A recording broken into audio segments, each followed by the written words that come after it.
Bonjour chers frères et sœurs, nous sommes le 6 avril 2020. Hier, avec la célébration du dimanche des Rameaux, la Semaine sainte a débuté. Cette semaine est également appelée la Semaine des souffrances où nous commémorons la Passion de Christ.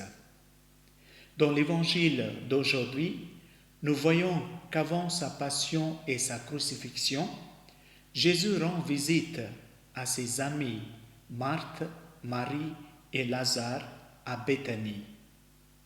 En fait, pendant cette semaine, nous-mêmes, comme ses amis proches, les amis proches de Jésus, nous sommes tous appelés à rester aux côtés de Jésus, à participer dans sa passion et à faire preuve de notre fidélité.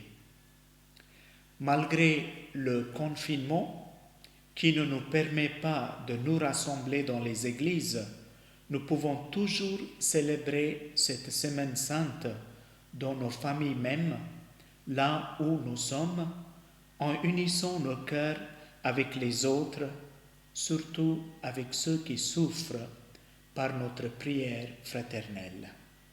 Écoutons d'abord l'évangile de ce jour. L'évangile de Jésus-Christ selon saint Jean, chapitre 12, versets 1 à 11. 6 jours avant la Pâque, Jésus vint à Béthanie où habitait Lazare, qu'il avait réveillé d'entre les morts. On donna un repas en l'honneur de Jésus. Marthe faisait le service, Lazare était parmi les convives avec Jésus.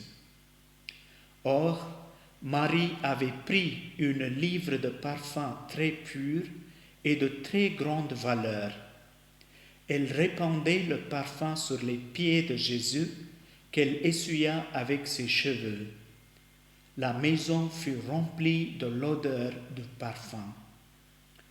Judas Iscariote, l'un de ses disciples, celui qui allait le livrer, dit alors: « Pourquoi n'a-t-on pas vendu ce parfum pour 300 pièces d'argent que l'on aurait donné à des pauvres ?» Il parla ainsi, non par souci des pauvres, mais parce que c'était un voleur. Comme il tenait la bourse commune, il prenait ce que l'on y mettait. Jésus lui dit: « Laisse-la observer cet usage en vue du jour de mon ensevelissement. Des pauvres, vous en aurez toujours avec vous, mais moi, vous ne m'aurez pas toujours. » Or, une grande foule de Juifs apprit que Jésus était là, et ils arrivèrent non seulement à cause de Jésus, mais aussi pour voir ce Lazare qu'il avait réveillé d'entre les morts. Les grands prêtres décidèrent alors de tuer aussi Lazare, parce que beaucoup de Juifs, à cause de lui, s'en allaient et croyaient en Jésus.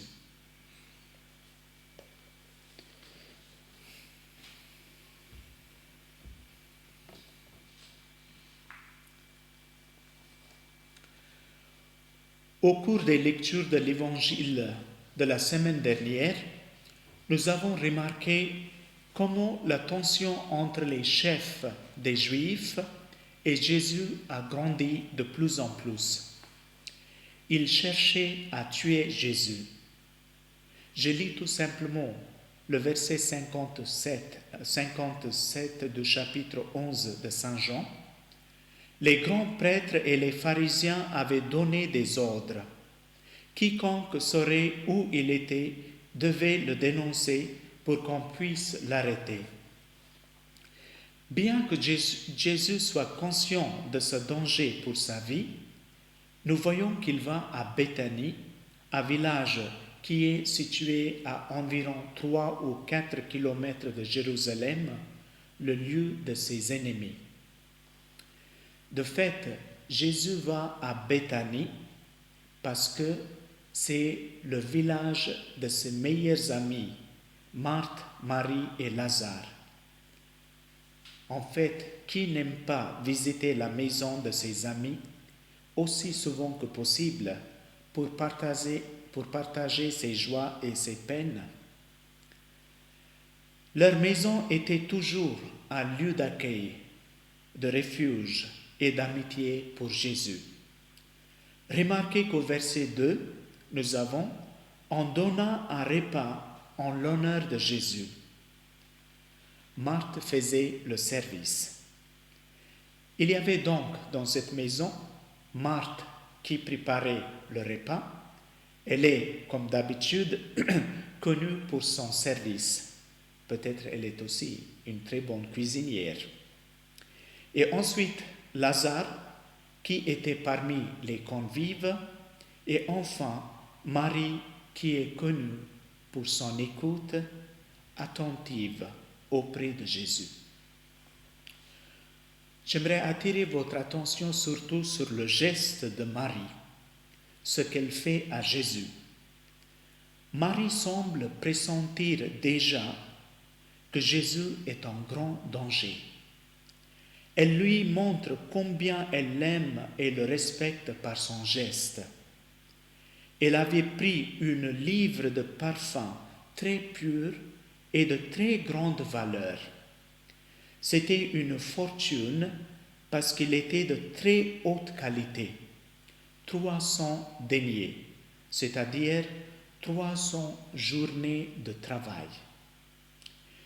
Mais quand nous avons un amour fou pour quelqu'un, le prix ne compte jamais. Nous lui donnons le meilleur cadeau qui montre l'intensité de notre amour et de notre amitié. C'est ce que Marie a fait pour Jésus dans l'évangile d'aujourd'hui. Peut-être Marie, elle voulait aussi exprimer sa gratitude à Jésus d'avoir ramené de la mort son frère Lazare. Remarquons qu'elle verse ce parfum sur les pieds de Jésus et essuie avec ses cheveux, non pas avec un torchon. Une femme juive ne montre jamais ses cheveux en public. C'est uniquement une pécheresse ou une prostituée montre ses cheveux en public. Mais ici, Marie ne s'est pas souciée de ce que les autres pensaient de son geste. Ensuite, nous voyons dans l'Évangile la remarque de Judas Iscariote qui a l'air judicieuse. Pourquoi n'a-t-on pas vendu ce parfum pour 300 pièces d'argent que l'on aurait donné à des pauvres? Peut-être les disciples de Jésus ainsi que tous les autres furent marqués par sa remarque. Mais Jésus, qui est Dieu, connaît le cœur des hommes. Il connaissait le cœur de Judas. Il connaissait sa motivation intérieure. Et Jésus dit à Judas, « Laisse-la observer cet usage en vue du jour de mon ensevelissement. »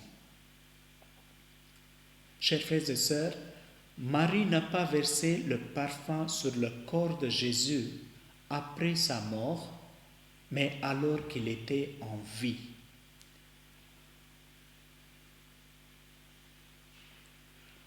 Elle a versé ce parfum de la compassion, de l'amour, du respect et de l'adoration sur les pieds de Jésus pour montrer combien elle l'aimait.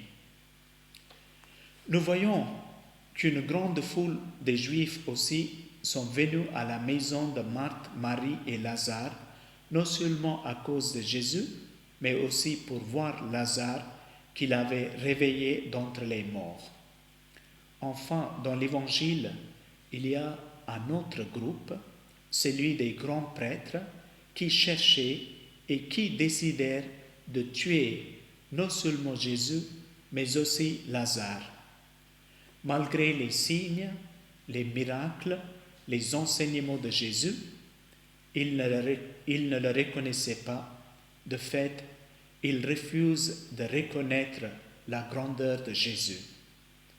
Il y a toujours dans la société des gens comme eux, comme des chefs et des prêtres, qui ne reconnaissent pas la valeur, la grandeur et les dons des autres. Ils préfèrent éliminer qui que ce soit au lieu de voir, écouter et comprendre les autres. Maintenant, j'aimerais vous donner quelques questions pour la prière personnelle. Nous pouvons nous poser ces questions. De fait, si vous remarquez, il y a plusieurs personnalités dans l'évangile d'aujourd'hui. Marthe, une personne de service. Marie, une personne d'écoute et d'amour immense pour Jésus. Lazare, le témoin visible des miracles de Jésus. Judas Iscariote, pour qui la seule chose qui compte, c'est l'argent. Enfin, les grands prêtres qui ne cherchent qu'à tuer un homme juste, Jésus. Dans ce récit, où est-ce que je me situe? Quelle est ma place? Est-ce que je suis à la place de Marie, ou Marthe, ou Judas, ou les prêtres? Deuxièmement, par quel geste puis-je exprimer mon amour pour Jésus dans cette semaine sainte? Quelles sont mes résolutions? Comment puis-je montrer mon amour pour Jésus? Je termine cette réflexion en priant pour une seule intention. Je confie au Seigneur toutes les personnes qui sont à l'écoute des autres, qui montrent une vraie compassion pour voir, pour comprendre, pour sentir les besoins des autres. Seigneur, je te confie aussi toutes les associations et toutes les personnes ou bénévoles qui sont au service de l'écoute des personnes seules en ce moment de confinement. Amen. Au nom du Père et du Fils et du Saint-Esprit.